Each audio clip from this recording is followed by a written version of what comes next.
All right. Well, good morning or good whatever it is for you. Like I said, you can watch this video on this whatever Wednesday, or you can watch it on anytime Wednesday. If if you're in the A group, I hope you're watching it sometime Wednesday. I actually need for you to because we're going to move forward as if this were a regular class period.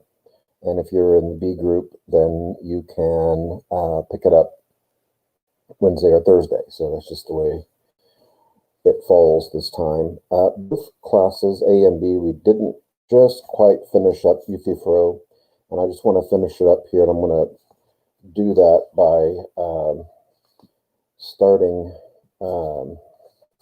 today with where we left off here. And I talked, well, if I didn't talk about it, I know I talked about it in one of the two classes, but on page 13 of this story, he goes into this. One of the definitions that Euthyphro gives to piety is showing attention to the gods, and this kind of ends up kind of wrapping up the dialogue. Really, this definition, because he says, well, we give attention to the gods, true, but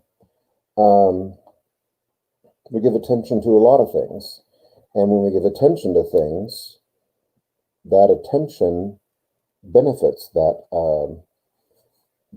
thing. And so he uses these examples that are common, kind of everyday examples that even a common person, this is a very, very common person, can understand. Like, well, we give attention, the example he gives first is to horses. And horses need quite a bit of attention. And someone, I think in my A class, I forget who it was now, knew a little bit about horses and was telling us all the things that horses have to do. All the things have to be done if you own a horse. And I think it was a racehorse we were talking about. So you've got to, train them and feed them and ride them. You've got to make sure their stall's cleaned out. You have to feed them again. It's just a lot of work. But all those things that we do, all those things are giving attention to the horse, but all those things also are benefiting the horse. And he talks about that seems to be all animal related. So if you take care of dogs, like for hunting, then what we do for the dog, same as the horse, we train them and feed them and give them attention. We praise them when they do the right thing, right? When you're hunting with a dog. And all those things in some way benefit the dog and benefit other people as well. He uses a couple other examples. So he's saying, but all those things we give attention to benefit personally, a horse or a dog personally benefit. But do the gods benefit any when we give attention to the gods? So he's just working off of Euthyphro's definition of giving attention to the gods. Do the gods become better, bigger, more powerful, happier, more confident? Do they grow an inch? Is there something that goes on that makes them that improves them? So so of course with the gods, the way we give them attention would be God. Within Christianity, we give attention to God through prayer and through sacrifice and through ritual and through worship, and other ways too. But is God improved in any way? Does God benefit from our attention, or for the Greeks, the gods? And Euthyphro and Socrates kind of bat this around a little bit. I think Socrates already knows the answer. Is that no? Gods are perfect.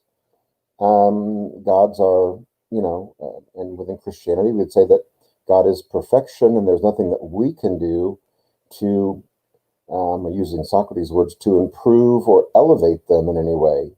There's nothing that you can't improve upon perfection. So nothing that we do would actually do that for the gods.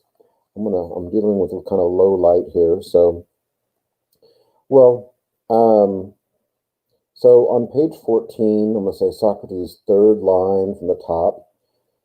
He says, good, but I must still ask, what is this attention to the gods, which is called piety? So he's still pushing it, and in a way, by my count, that's the fourth time he's in some form asked the question of Euthyphro, what is piety?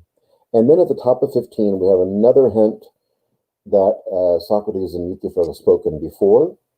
He says, I have told you already, Socrates, that to learn all these things accurately would be very tiresome. Let me simply say this. Lost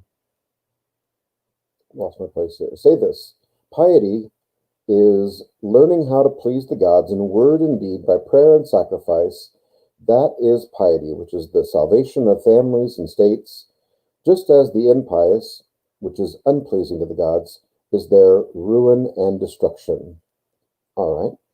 And, well, he doesn't really change his definition all that much.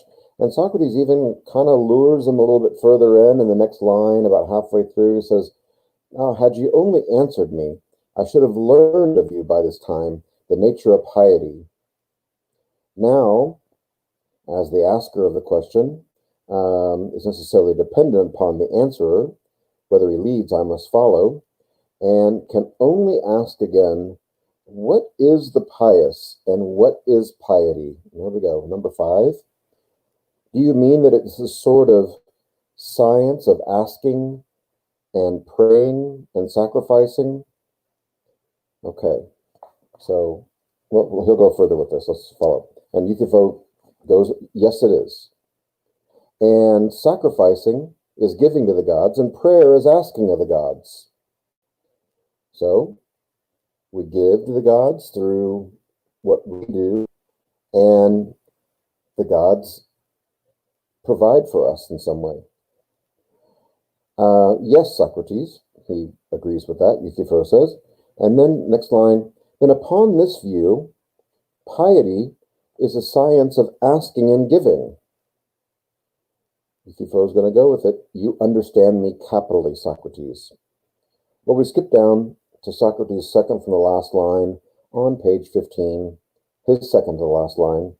And he says, then piety, Euthyphro, is an art which gods and men have of doing business with others. Yeah. So we sacrifice something and we want something in return. We sacrifice and the gods give. Just like if I want to buy a mechanical pencil from one of you and I give you $1 for it, that's my sacrifice. I'm going to lose the $1, but you're going to give me the pencil. So we're doing business with one another. Somehow we're doing business. And this is the way he's, summing up this idea of the way the gods and humans interact with each other. And Euthyphro doesn't really like that. He thinks that sounds a little blasphemous, I guess. But Socrates is quick to come back at him again. Euthyphro says to this business idea, that's an expression which you may use if you like. And Socrates says, but I have no particular liking for anything but the truth.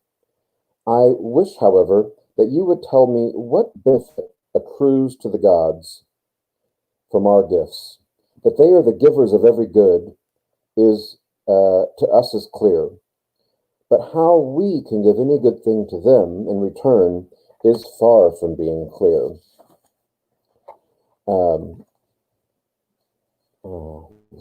I need to get a better light here. Let me see if I can. That might help a little bit. All right. Far from being equally clear. If they give everything and we give nothing, that must be an affair of business in which we have very greatly the advantage of them. If you just keep giving me more mechanical pencils and I stop giving you dollars, then I've got a real advantage in this business deal. If we stop sacrificing to the gods, but they just keep on giving anyway, that's a pretty good deal for us and not such a good deal for the gods. Euthyphro says, and do you imagine, Socrates, that any benefit accrues to the gods from what they receive of us? Yeah. So now even Euthyphro is starting to doubt his own definition. So that again would be attention in some form attention that maybe the gods demand of us or God requires of us. But did any of the gods benefit from the gifts that we give to them? Well, all right. Let's skip down. We'll wrap this up then on 16. That's where we were just a second ago. And let's say Socrates line third up from the bottom. And this is where he kind of starts to really wear down Euthyphro, if you're not worn down already. And do you not see that what is loved of the gods is holy, and then that which is, and that is the same as what is dear to them? True.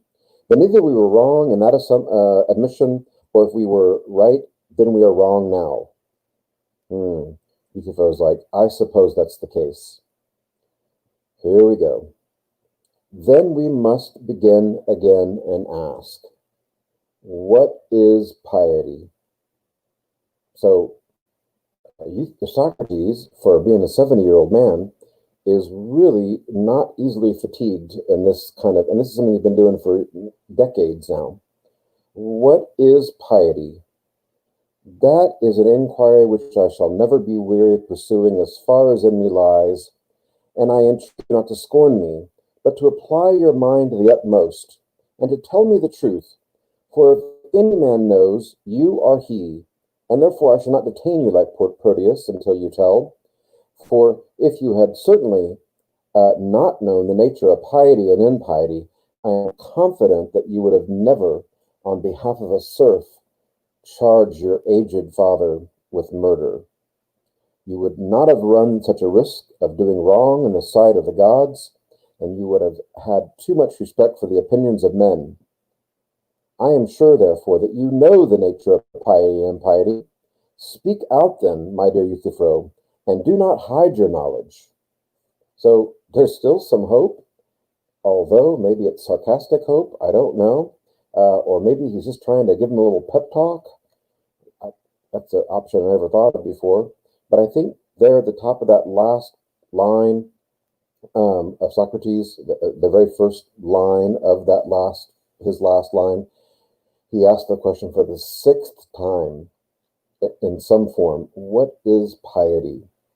And he even tells Euthyphro that I'll never get tired of pursuing this line of questioning.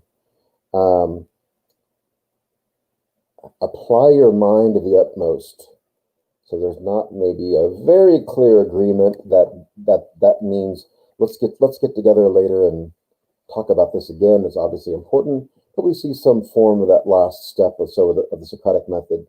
And at least on page 17, Euthyphro does say, another time, Socrates, for I am in a hurry and must go now. So if you haven't forgotten, Euthyphro has to go prosecute his father for murder. And basically, he would rather prosecute his father for murder than talk to Socrates any longer about this topic. Of course, we don't know what was going on. They might have been drawing a crowd, and, Euthyphro's got a reputation of being a teacher. Sorry, my computer's, I've got it on my lap, and I keep moving it around. But he seems to be in a hurry to get on to the trial and see what happens with his dad. And Socrates, alas, my companion, and will you leave me in despair? I was hoping that you would instruct me in the nature of piety and impiety, so that I might have cleared myself of Miletus in his indictment. Then I might have proved to him that I had been converted by Euthyphro, I think I used that term, at least with the Monday class, and had done with rash innovations and speculation in which I had indulged through ignorance and was about to lead a better life. So like I said, there's kind of two things he's hoping that can come out of this discussion. Is that one of the charges is that he denies the gods? Well, maybe if Euthyphro's made such strides in understanding what piety is, then maybe he's able to instruct Socrates in what that is. Right here, literally converted on the courthouse steps. He's been enlightened after all these years of searching for this kind of knowledge, and then he could go in and tell Miletus or tell his accusers, you know what? I have been acting impiously, and I didn't know this until a few minutes ago, but just as I was coming in, I ran into Euthyphro, And he convinced me and proved to me that this what I've been doing has been impious. And I am indulging myself through ignorance because I just didn't know any better. And now I'm ready to lead a better life. Yeah. Or maybe he would learn from Euthyphro what piety and impiety is, and then he could apply that to his defense as well and say, well, I have not been acting impiously, or piously or impiously, so whichever one. So I'm going to prove to you now because I've learned what this thing actually is. Okay, it could be one or the other, but he mentions the former rather than the latter there. All right, so this is the next one, and this starts on page 19. And I'm going to be careful not to go too. I'm not going to go any over a normal, I'd say 40 minutes or so. So what do we got now? We got, okay, I'll try to keep it. But we're only going to the, I think, whatever page we said, 30 or something like that. Apology. Okay. Next quarter, I have a class I'm teaching called Apologetics. And this comes from the same root word that this title of this next story. It sounds like Socrates is going to go into the courtroom and, drop to his knees and beg for forgiveness and apologize to everybody. And that's not at all what he's going to do. In fact, it's almost just the opposite. So when we say Christian apologetics, well, I'm sure there are also Muslim apologetics or, Jewish apologetics. What this is a defense of your faith. So apology has a whole other meaning. It just happens to have the same spelling and pronunciation. But apology, of course, can be you apologize for something, you're sorry, but apology also can be a defense of something. Almost is like contradictory, right? Yeah, I'm going to apologize. No, I'm going to defend what I did. But so this is Plato's account of Socrates' defense or his apology. And I mentioned before that Xenophon, his friend who was in the military or general, also has an account of the apology. What we don't have from anybody is a full account of what his accusers said. But like in our system of the courtroom, the prosecution speaks first. This is true in Athens as well. It makes sense that the accused has the right to hear the charges against him and the evidence against him or her, and then they get to give their defense based off of what they heard from the prosecution. So at this point, the prosecution's already spoken, and the only way we know what the prosecution said is what Plato records, because obviously, as the defendant, you would want to address those topics they brought up, and so he does. I mean, almost say like in bullet points, but he does address those things. So we have a really good idea what was said, a pretty good idea. But we also know from the very beginning of Apology that there's something they said in particular, and apparently one of the accusers, there's more than one. Meletus is the leader of this group bringing charges against him. But somebody, maybe in my imagination, it happened in kind of their closing argument, so to speak, for the prosecution, that they believed that that Socrates would somehow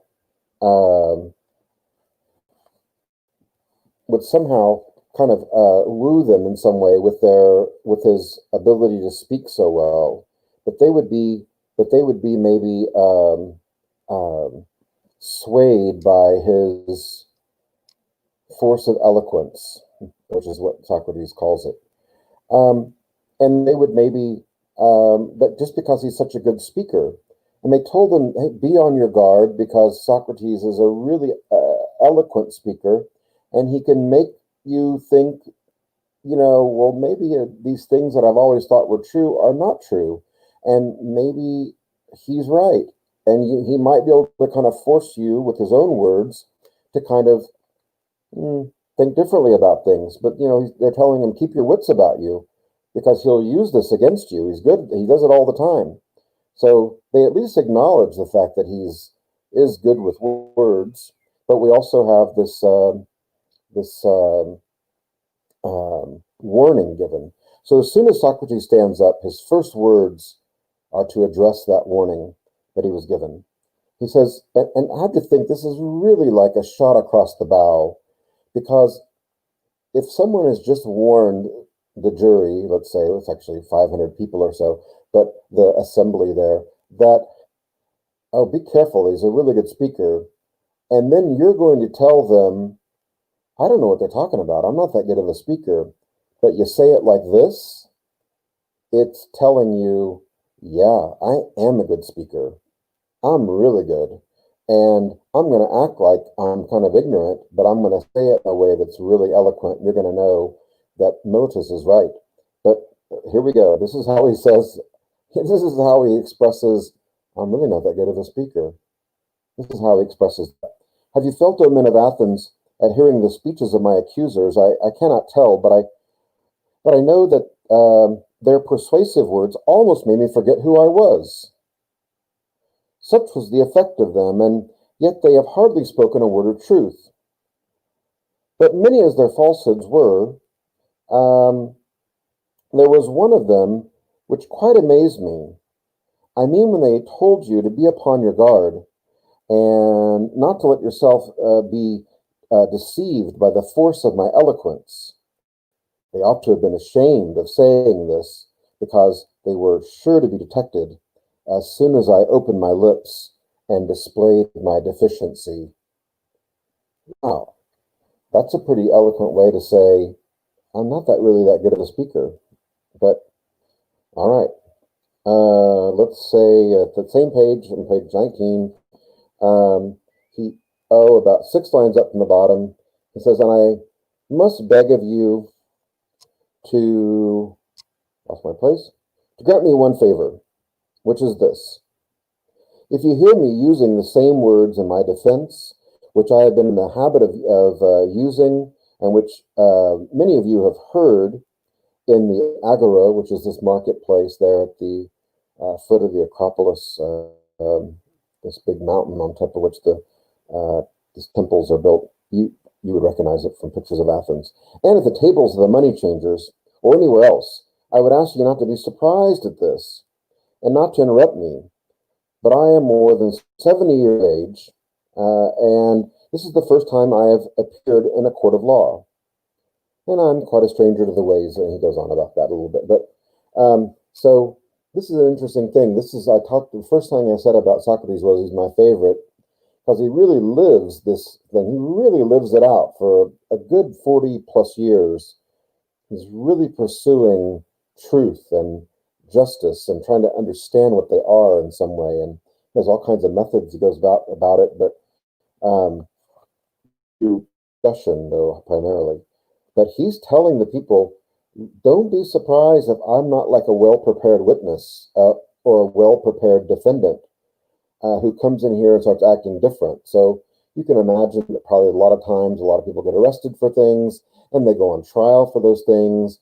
And you can tell maybe when they first start speaking, boy, they've really been briefed really well lawyered, because that's not the way that person talked when we first saw them arrested. They're all slick and they sound totally different now. So this Socrates is saying, look, I'm the same guy you've seen out in the marketplace, out with the money changers in that area. You've seen me, and a lot of people there knew him. And don't be surprised if I talk the same way here as I did out there. I'm just the same guy, and I'm going to kind of have this kind of consistency or constant, to my teaching. I'm getting a message here from my computer. Give me just 1 second here.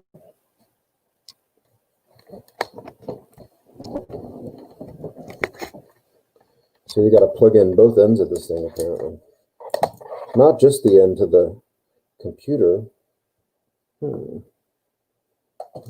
looks like that is plugged in. Looks like that's plugged in.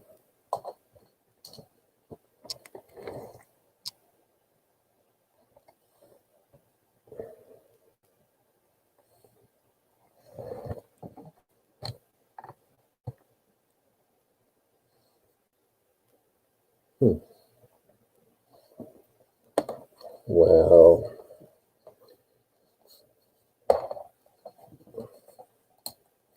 there we go. All right.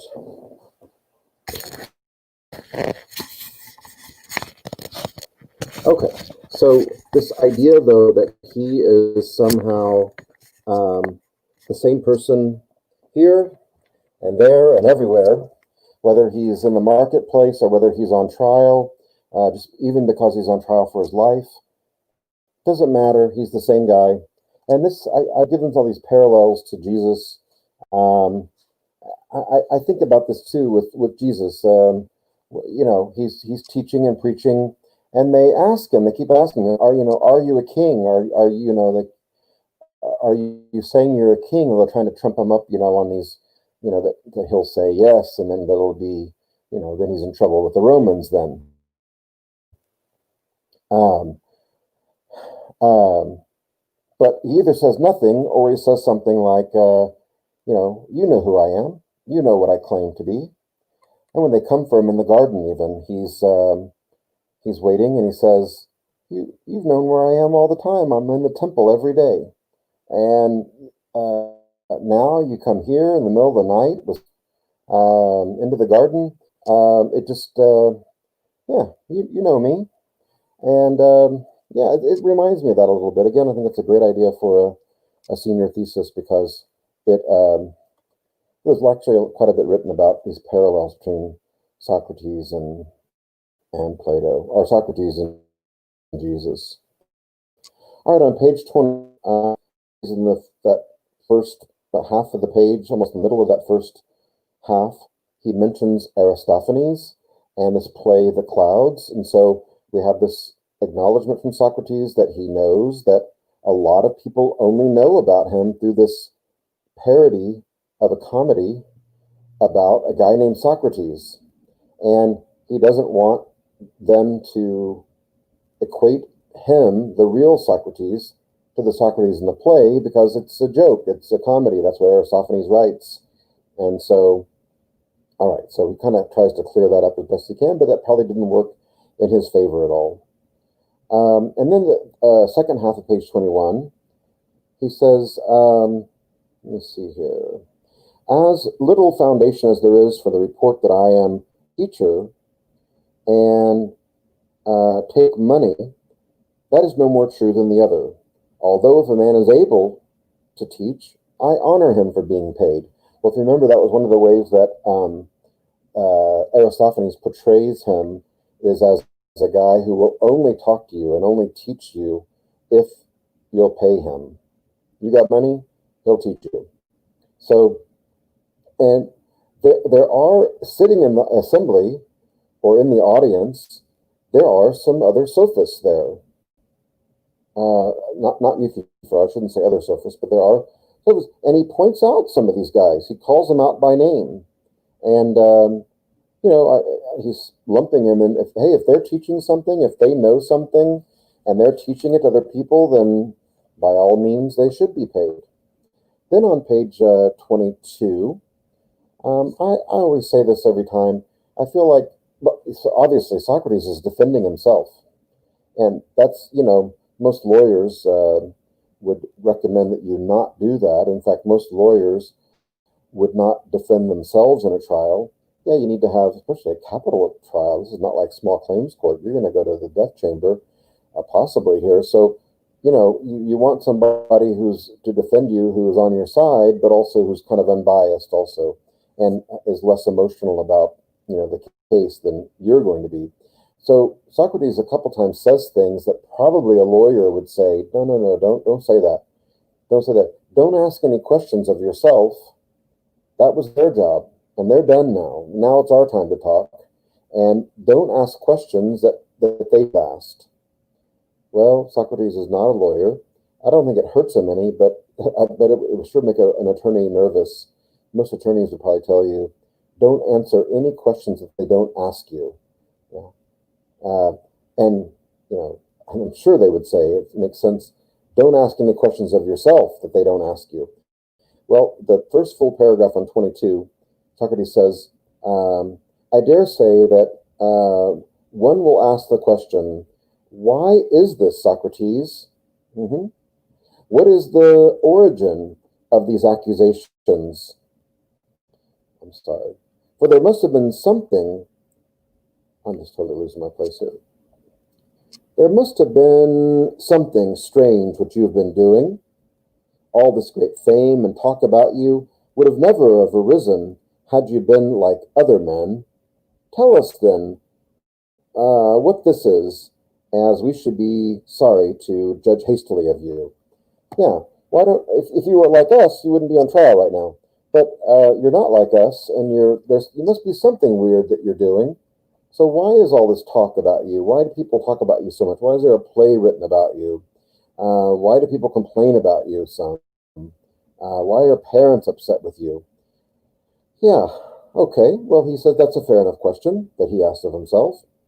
And he tells them the story of the Oracle of Delphi.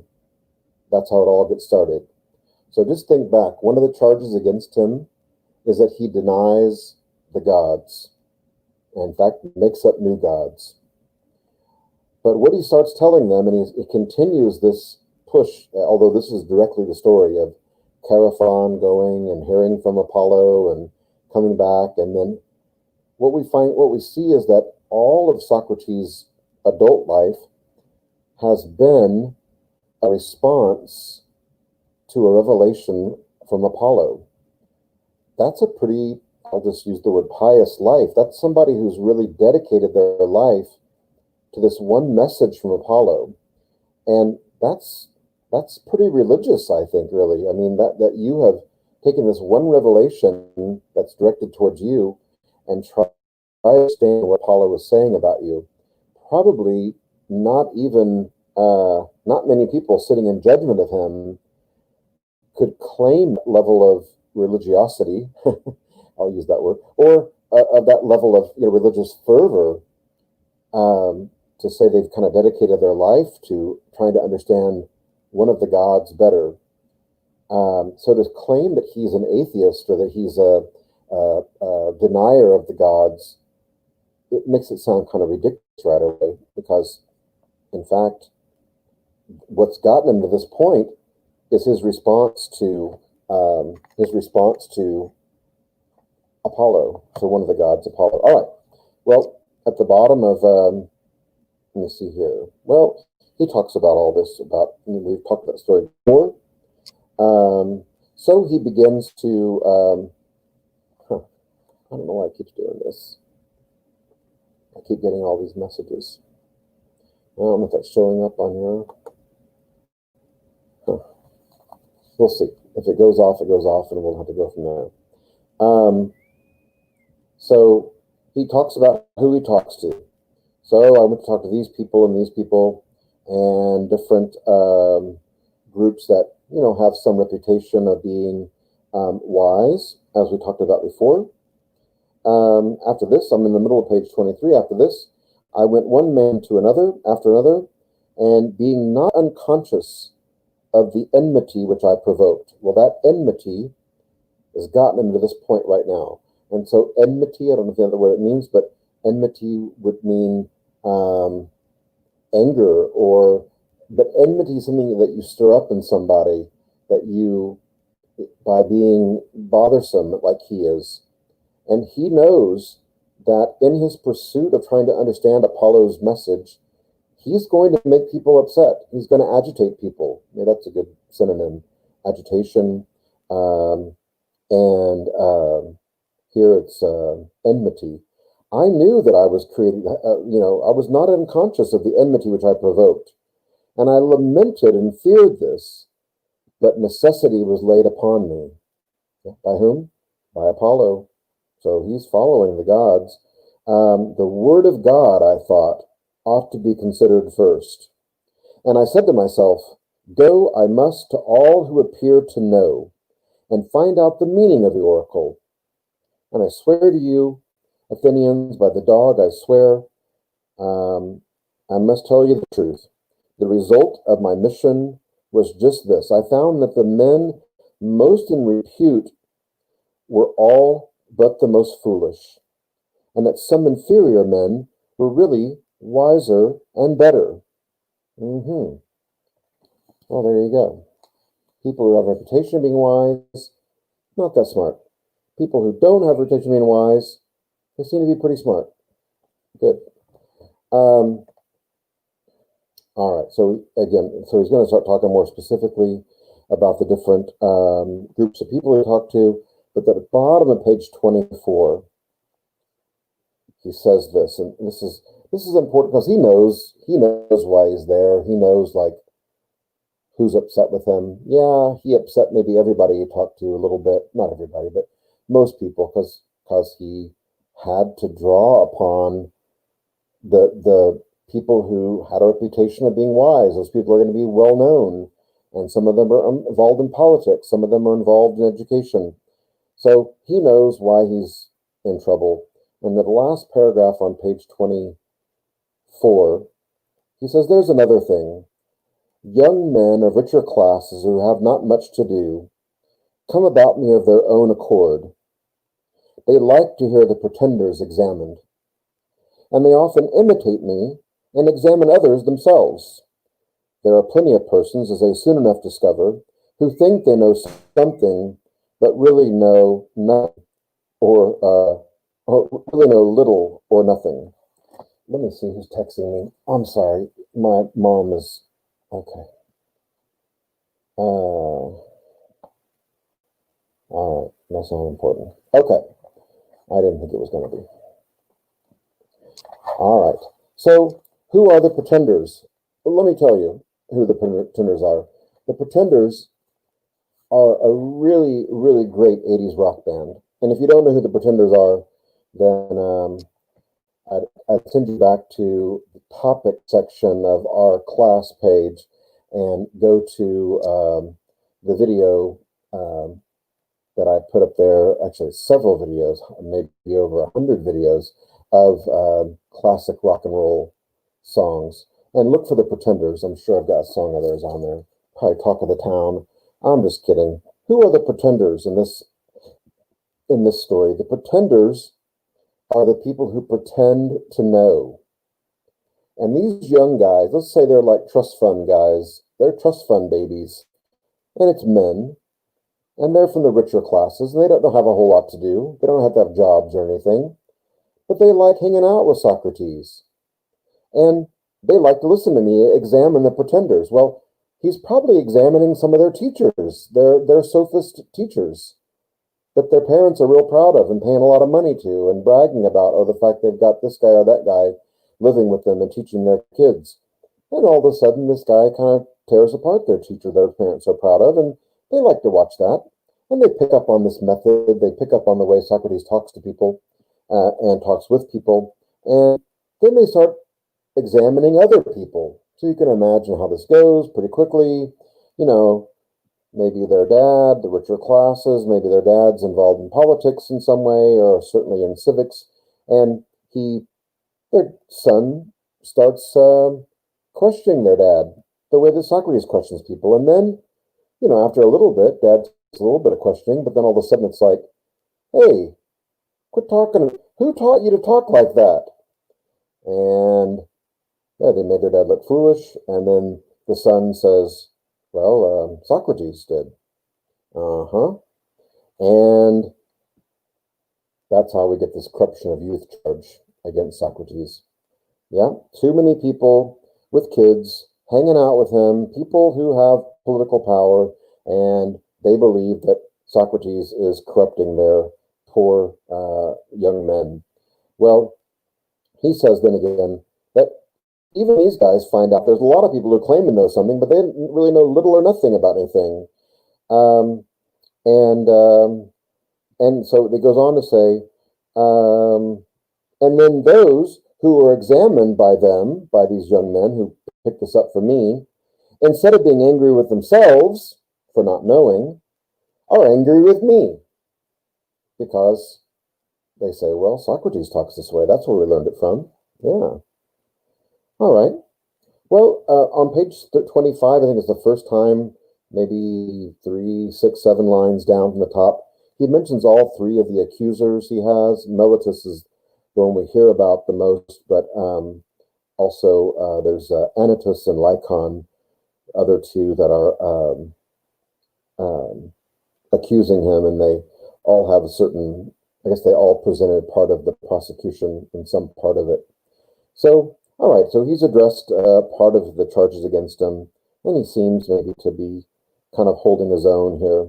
At the bottom of 25, though, again, Socrates does something that most attorneys would probably tell you, no, no, no, don't call him as a witness.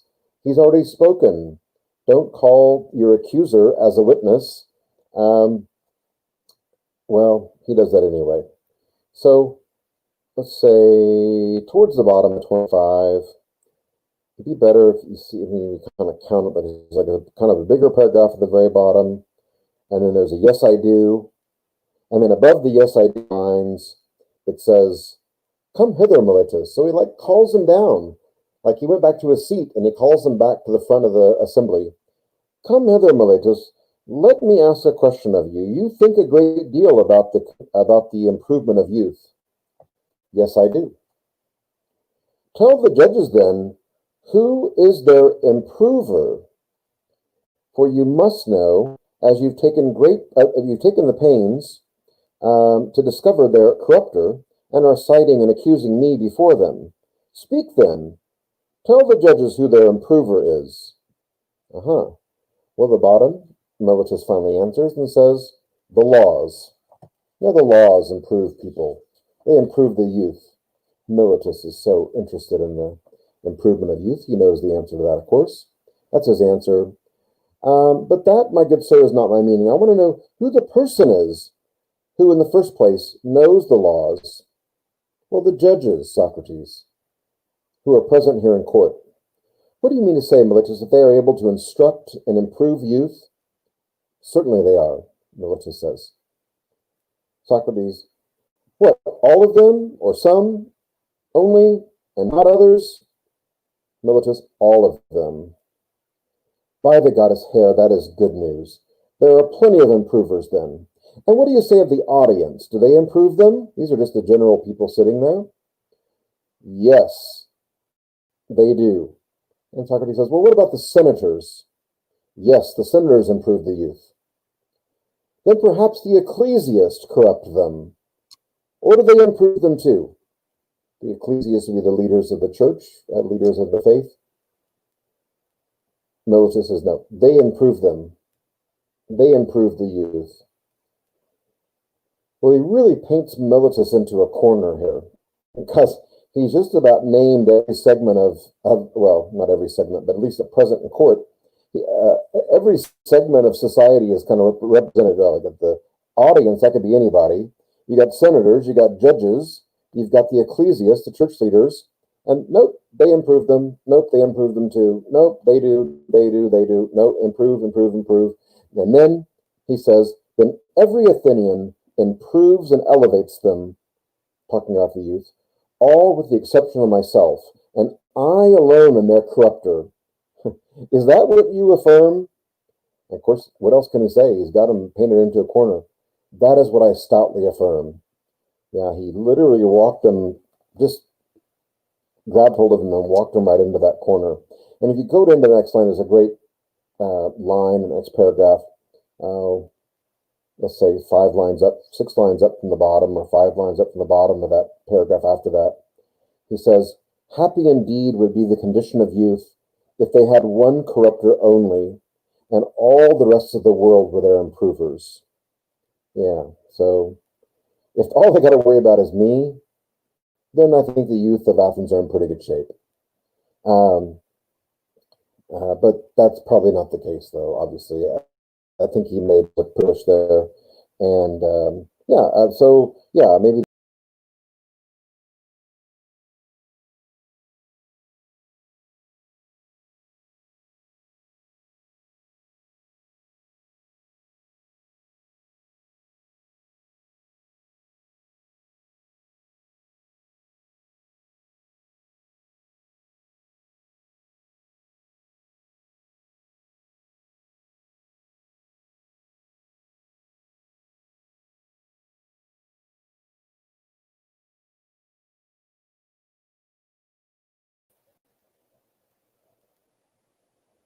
All right.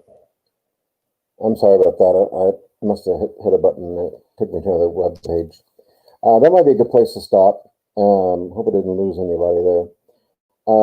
But we actually were. I actually asked you to read to.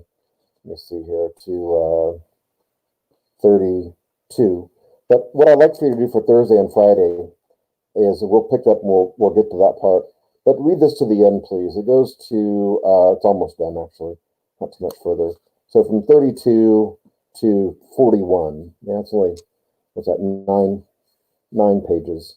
Not even that much really. It's only half a page on 41. So from 32 where we left off, and we'll pick up, like I said, and we'll get those last couple pages, and then to 40 to the end of this apology, and we're going to find out exactly what they do here with how they accuse and everything.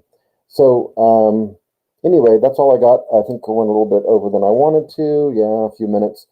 But if you guys will, hope you obviously watch the video and you're following along with the book.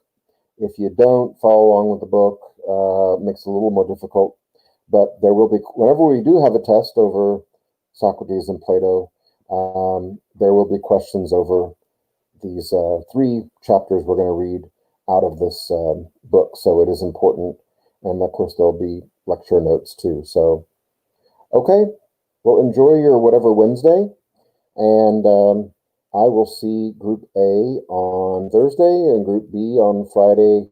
And I think I've got Group A. I still got to get back to you your exams that you took, about a week ago. I gave back to Group B today, I think. Okay, enjoy your Wednesday. Bye-bye.